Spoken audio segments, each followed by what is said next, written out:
Merci. Ce droit de réponse est exercé à la suite de la déclaration tendancieuse faite tout à l'heure par le délégué du Maroc contre l'Algérie. Tout en regrettant l'acharnement de la délégation du Royaume du Maroc contre mon pays, je lui demande de nous dire pourquoi il se lance dans ce tissu de désinformation. Ma délégation ne souhaiterait pas verser dans la polémique.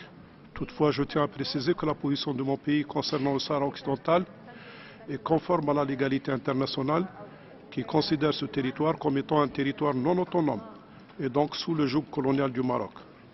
Mon pays a d'ailleurs été à plusieurs fois réconforté dans sa position concernant cette question, comme l'attestent les récents développements.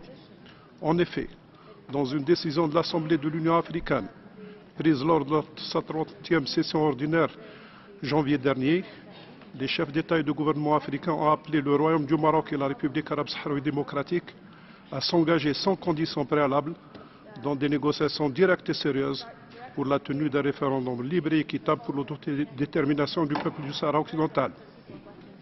La République arabe sahraoui démocratique, membre fondateur de l'Union africaine, a participé aux côtés de 54 autres pays membres de l'Union africaine, dont le Maroc, aux travaux du sommet Union africaine-Union européenne, tenu à Abidjan le 29 et 30 novembre.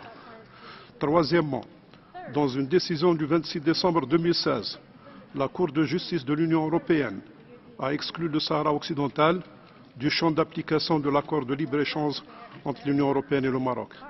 Cette position vient d'être réaffirmée la semaine dernière par cette même Cour dans une décision rendue il y a une semaine, le 27 février dernier, qui a exclu le Sahara occidental du champ d'application de l'accord de pêche entre le Maroc et l'Union européenne, en arguant du fait qu'il fallait tenir du compte statut séparé et distinct du Sahara occidental.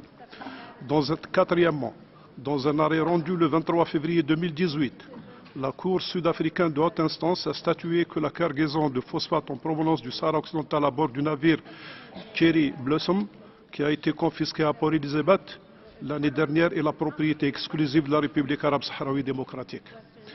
Par conséquent, il est évident que la souveraineté que clame le Maroc sur le Sahara occidental n'est reconnue ni par les Nations unies ni par la communauté internationale. Face à ces décisions historiques et significatives prises par l'Union africaine, la Cour européenne de justice et la Cour de justice sud-africaine, les attaques du délégué du Maroc contre l'Algérie sont de simples gesticulations d'un pays aux abois qui essaye de cacher, comme le dit un proverbe algérien, donc de cacher le soleil avec un tamis. Pour terminer, je voudrais demander aux membres de ce Conseil que valent les contre-vérités assénées par la délégation marocaine face aux décisions prises par ces instances que je viens de citer. Bien plus, je voudrais également attirer l'attention de ce Conseil sur le fait que les insultes et propos diffamatoires tenus par le délégué du Maroc contre mon pays, elles manquent de consistance, ne sont pas crédibles et même dérisoires. Je vous remercie.